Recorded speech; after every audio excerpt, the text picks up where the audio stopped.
back again. Igor from vinousreverie, the shop for the adventurous wine drinker. Happy New Year to everyone. We'll have Chris Leonard from the Leonard Wine Company joining us to discuss the two wines that I had in front of me. So I have a Roussanne and a Zinfandel Carignan blend.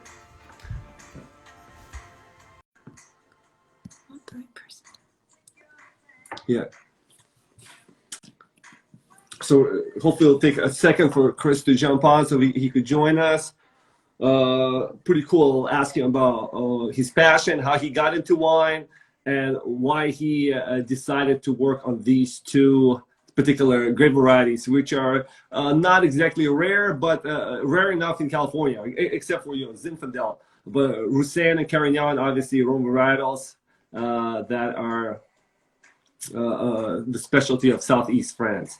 So let me give you, before he jumps in, it might take a minute or so, I'll give you my overview of the varietals. So the first one, Muddy Arch, is the name of the brand.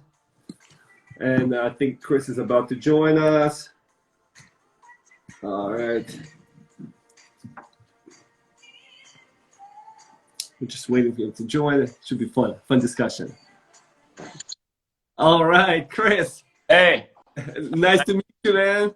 Yeah, absolutely. Thanks for waiting on me a little bit.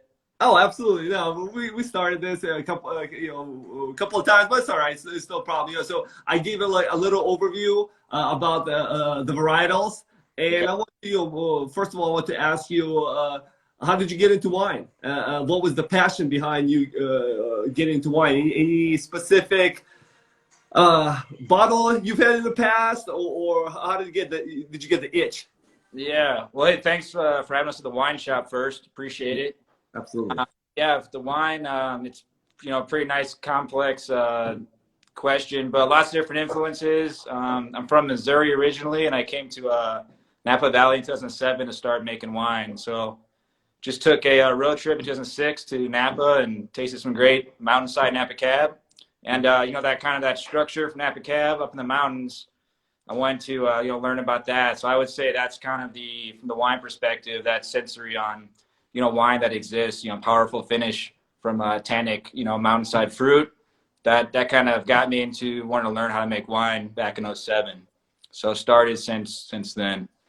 Oh, yeah. Oh, so can you, let's jump to the two cuvées. So I think both you and I have the Roussanne, the Muddy Arch. So, maybe give us an overview of why you decided to work with Roussanne, which is relatively unusual in California, and then maybe a little overview about the whole Muddy Arch brand, the inspiration for that. Yeah, so, before the Roussanne actually was deciding to make Zin, but then the Roussanne came next. The Roussanne was just, what would be a nice alternative white to add on to already deciding to make Zin. So we chose Roussanne because it's something very different, very rare, something the market doesn't have much of. It's like you said, it's super rare to plant it in California. And so, why not try to educate people on a beautiful varietal that's less often seen?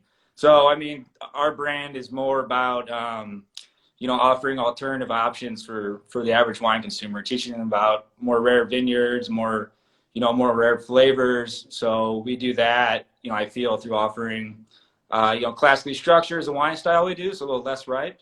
So doing that style on Roussanne and Zinfandel, usually they're so ripe in California. So we thought, let's offer a fresher version of those two relatively rare varietals here in Northern California. So whether it was Zinfandel or Roussanne, that was the inspiration to offer the consumer a different flavor. And, we love that old world style and more fresh acidity. So that's the type of wine that's in both these bottlings. Yeah. And that was, that's what I noticed when I tasted it is the acidity, because I've had some California-made Roussannes, and to me sometimes there's not enough acidity on them. But yours was like beautiful acidity, beautiful fruit on it. I remember like notes of like chamomile, very distinctive wine. Yeah, it's very easy to get riper Roussanne and Zinfandel, the way the grape matures and the chemistry of the grape. It's just easier to have a more full-bodied, kind of high-octane, fruit-forward Roussanne or Zinfandel in California. with all the heat we have and with the high pH nature of the chemistry of those varietals, you tend to have more of that fruit forward, jammy volume. So I think that's why it's often presented that way in the industry, and that's fine. I mean, there's so many wonderful examples of fruity alcoholic Roussanne and Zin, and those are really fun also. Again, though, as a winemaker and a business owner, why not try to show those same fruity varietals in the less ripe state? So yeah, a lot of fun just picking the fruit earlier. From the farming perspective, I mean, learning how to farm and work with very concentrated fruit. That's why the wines are a little expensive. They're not too expensive. It's what 20, low 20s, mid 20s for these wines. But to farm concentrated fruit, that does cost money to get that fruit in your hands. And I think the advantage to use that type of fruit is there's just a greater density on the palate. So while we pick early and have some of the aromatics and flavors you mentioned of less ripe fruit, there's really good traction and thickness and density on these wines because of that's what comes into the winery, kind of very nice fruit. But yeah, I mean, love picking Roussanne earlier because, like you said, and I think while there's great examples even of more old world style of Roussanne throughout California, like Tablas Creek has a very refreshing style. I think as you go down south, it is easier to get a high octane Roussanne, and there's many examples of that. So Northern California is the terroir we work with. I love the mountainsides up here and the cool nights. There's a lot of opportunity for structure here. So, we can afford to pick early and have, a very strong palate while having nuanced and, more effeminate flavors and aroma. It's kind of fun to make, a true food wine that, that will pair with the meal. But Zin and Roussanne are so fruity, I think that there's always going to have, you can't take the flavor out of those, those unfinished varietals. They're built that way by nature. They're very fruity varietals. Yeah. So we just get a chance to add structure through, picking early, and we do barrel aging on both these wines, and that adds a lot of additional structure in the winery. They're not sweet or soft. These are kind of serious. They're elegant but serious and structured wines. So yeah, I think you asked earlier, and I kind of passed over it about the brand name and the arch and what that means and where our business comes from. Yeah. It's a great arch and river. So that's the St. Louis Arch in the middle of this country and the Mississippi River. So I'm from Missouri, and it's just an homage to to the arch and the river. I think why it can be important for everybody, though, is that that arch is a national monument symbolizing exploration and westward expansion and developing our young country further west. And I think that can be important for anybody. And just as that arch symbolizes checking out new things, trying new ideas. Again, like you said, Igor, Roussanne is very rare. There's not much of it, so we're excited about standing behind offering something new to the market. And thanks for the overview. Just one quick question. I think you touched on it, but just a more overview about the Zin blend. So this is a Zinfandel, but there's Carignan, which is a Rhone varietal, and a Petit Verdot, which is a Bordeaux varietal. So it's like a nice little blend. Yeah. I mean, it would have been great in a sense to make offer a Muddy Arch Zinfandel, because we are a Zinfandel winery. The winery is Leonard Wine Company. Muddy Arch is one of our brands. But it would be really cool just to do a Muddy Arch Zinfandel. But what I found in trying to attempt that first is that I believe Zinfandel can really benefit from this field blend. I mean, this is really an old school California field blend. Zinfandel, Carignan, all that mid palate earthiness. The Petit Verdot on here, I think, is a bit inventive, and that was the goal, was to use Petit Verdot to add additional structure. I mean, why Bordeaux varietal is added on to this, in my opinion, California field blend, is solely for the effort of additional structure. And I think that's a cool flavor that, your customers and our customers and everyone should give a shot. Is, Zinfandel can be very serious. We pick it early so it's elegant, but we'll add structure by barrel aging for 16 months in some new oak, some very nice, elegant but structured new oak. But additions like Petit Verdot, that really extends the finish and gives a grippier finish. So Zinfandel is going to be soft and fruity, but I'm excited about extending the finish, making it thick, making it coarse, making it ageable.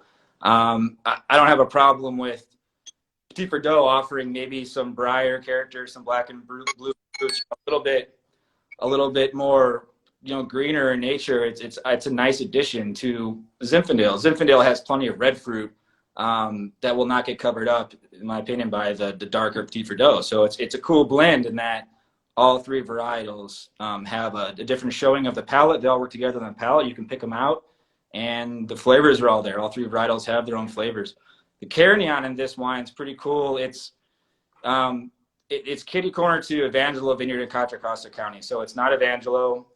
It's Sandy Lane Vineyard is the name, but it's in that same terroir of growing straight stand along the river there, along San Francisco Bay. So these are 100-year-old vines. It's a fourth-generation Portuguese farmer, like many of those old vine claim vineyards are out there. So that was really cool to get our hands on that very ancient, fruit, and to be able to work with a few tons of that, make a small amount. That old vine character, you get such rustic tannins and rustic flavor. And that structure right there, again, Zinfandel is fruity and plush. And this blends about 45% Zin, and 30 Carignan and 25 Petit Verdot, more or less. And that, if 45, 50% is Zin, in blending trials, I think that you get the red fruit, you get the volume, the roundness, the plushness, and then all those other elements, the Carignan, the Petit Verdot, and the New Oak, that's about a more textural and, structured and coarser finish. So I think you get a lot of great experiences for a great price with the Muddy Arch Red. Again, Leonard Wine Company is our Roussanne and Zinfandel winery, but the Muddy Arch brand, which is also Roussanne and Zin, these are just priced, differently, so we can make sure we are able to reach, quality wine shops. I mean, while they're too expensive for a grocery store, for instance, for a quality wine shop like yours or a quality restaurant, which we try to partner with, they're affordable. So, we're a small business, and we try to find these partnerships with quality restaurants and wine shops, because we make about 1,500 cases annually. It's not too little, it's not too much. And so, having some wine with you is fantastic in Walnut Creek. Just trying to find little shops in, North Bay or Missouri, where we're from. We only sell wine in California and Missouri. So those are our two markets. Small family business where it's my father, Tom Leonard, myself, Chris. We have a winery chef, Josh Wheeler, then our marketer, Amanda. So our four-person team, plus all the incredible grape growers we work with and production people. But on the effort to promote what we do as a company and the vineyards we work with, pretty small team and just focus on California, Missouri. But the Muddy Arch, Roussanne, and red wine, I think bottom line is they're just rare wines. They're affordable, they're worth tasting. And so I like this relationship. We have a chance to just meet a few people through you, and they taste good, I believe. So they do taste good. Yeah, and I'm glad I have your wines in my shop, just to showcase both of them. And a couple of things you touched on, the Contra Costa County, you mentioned some famous vineyards. I think a lot of casual maybe wine drinkers don't know that Contra Costa has some great old vines. I didn't know that before, but it's cool that some of the red blend grapes are going to into this cuvee. So that's pretty awesome. So. Yeah, the Carignan is it's really about the mid palate. I just add in the idea of using this Carignan from Contra Costa.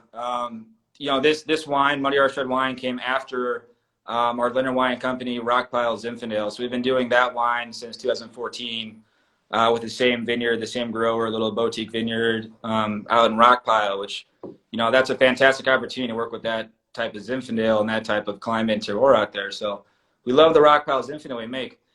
That wine is a blend of Zinfandel, Carignan, and Petit Syrah. And that's co-fermented. That's just all from that particular vineyard. So it was in 2014 and starting to work with that block of Zinfandel where the Carignan is interplanted there. So I can't ferment it separately, can't take it out, and just gave it a shot as, that type of field blend. And what I noticed is that the Carignan, in my opinion, adds a lot of mid-palate viscosity. And so, every varietal does something different. And I think a hallmark of Carignan is, it's got fresh acidity, yes, for sure, but the viscosity is incredible. I just felt like it always kind of kept moving that orb of Zinfandel just like around my mid palate, and it kind of bounced every which direction. It was almost like oil and water. It was oil that kept moving around, and so on the mid palate. And so having that experience with the Rockpile Zinfandel, seeing what Carignan can do, that's what that in part got this wine going, Muddy Arch Red wine. select very, still high-end Northern California vineyards that were kind of outside of the Napa or Sonoma price tag for fruit. Some of the Petit Verdot in this wine is from Sonoma, but otherwise we're able to get some high elevation Zinfandel from Fairplay, a vineyard in Fairplay in El Dorado. That's where the Zin comes from. The Carignan, this old vine Carignan that I was starting to seek out because of its qualities. And then Petit Verdot, there's actually 2 Petit Verdots in here. One's from Sonoma next to the winery, and the other one is, it's actually out in the hills above Lodi. So kind of, it's called Clemens Hills, is the sub-AVA. It's kind of right below Amador. So this Mariarch Red really encompasses a lot of Northern California terroir. Most of it's mountain fruit. A lot of it is because there's just such great structure there. But yeah, it's a cool blend that came from other experiences. And yeah, but to your point, I mean, so falling onto the Carignan, I mean, in Contra Costa County, I mean, that's really cool history, 100 years old, same families out there. I mean, they're trying to hold on, right? I mean, it's so challenging with, Contra Costa vineyards certainly may continue to be ripped up. So it's hard even, buy this really great, low yield fruit. I mean, are those vineyards going to stick around? Many haven't. I mean, many still are. Many are still protected by people in our industry.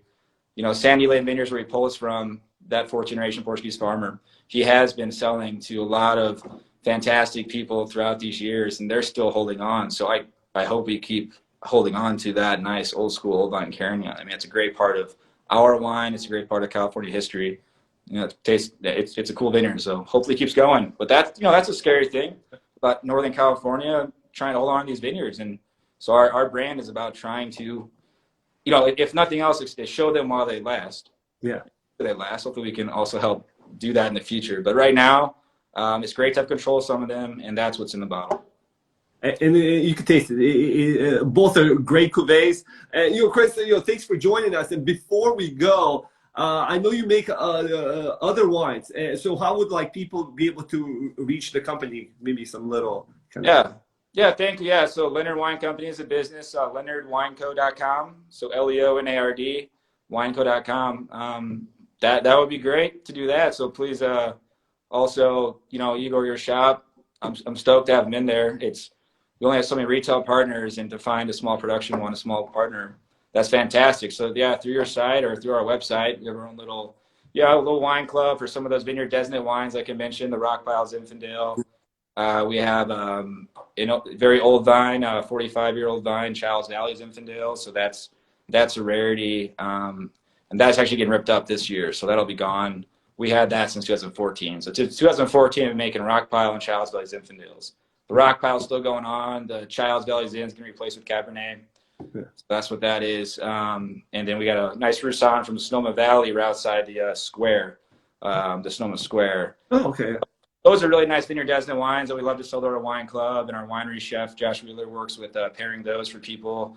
And then we have our Muddy Arch Roussan and Muddy Arch red wine that we work with to partner with high quality people in the wholesale business. I mean, so yeah, a few other wines to sell, but we're still very committed to a streamlined approach and find the right partnership, the right customers down the line, and in the right middleman like yourself, in terms of representing us. I mean, this is fantastic. So we will stick with this model of small business as we continue to hopefully grow and meet new people. So yeah, leonardwineco.com would be our website.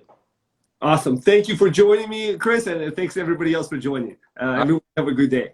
Appreciate it. Bye.